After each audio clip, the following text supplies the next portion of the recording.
What's one thing people seriously underestimate about starting a baking business or pop-ups? A lot of people don't realize how expensive it is to produce baked goods. Like, people think just ingredients, supplies, and they'll just calculate those two things.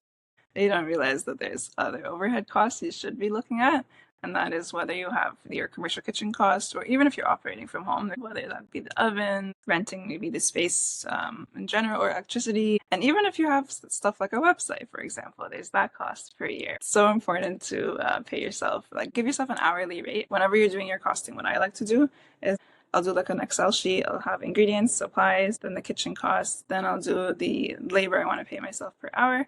And then I'll also add, let's say, a 30% minimum profit that I want to make per product. Make sure you do your costing when it comes to figuring out how much to sell your products for. A lot of times people end up undercharging for their baked goods, and then they don't really make money. And this is something I notice whenever I do events with home businesses. Their prices will be a lot lower than mine because they don't realize how much expenses they should be factoring in. When it comes to pop-up events in particular, it's more a form of exposure more than anything. I basically spend less on online ads. I do events instead as a form of marketing, because I find the in-person marketing is way more effective than online marketing is.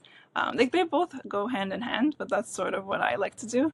Wow, that's smart. I never thought of that. Logically, it does make sense now that I'm thinking about it. What's one piece of advice you'd tell beginners to ignore that you commonly hear people say?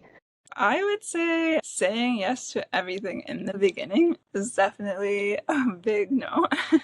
It's something that I fell in the trap of when I first started my business. Any kind of order inquiry that would come my way, I'd be trying to figure out any way to say yes to, because it's like, oh, like something better than nothing. But then you don't realize that sometimes taking on a small order is actually going to create a loss than a profit. For example, custom orders in particular.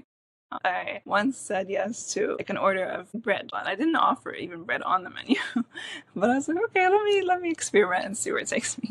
But then there's the cost of experimenting, and then like you're providing a product that's not even on your menu. Yes, it might make the customer happy, but then you don't realize that customer might come back for the same item that's not on your menu, and so it's like it becomes problematic in that aspect. I prefer events over custom cake orders, because what happens with custom cakes is people will send you a design and then you give them a quote expecting maybe it'll take you 5 hours to make, but then you start making it and then it takes you maybe 10 hours to make, because it's like a design you're making for the first time. Recently as well, I noticed this with RIS. Like, I said yes to a last minute wedding cake order. I ended up focusing on the wedding cake the night before RIS.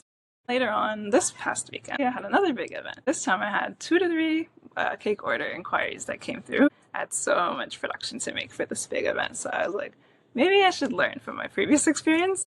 Yeah, maybe I'm going to say no this time. As tempting as I want to say yes, it's important to say no sometimes. And yeah, I was really thankful that I did say no. And they were understanding. I was able to put most of my focus on producing all the products I needed for my big event instead.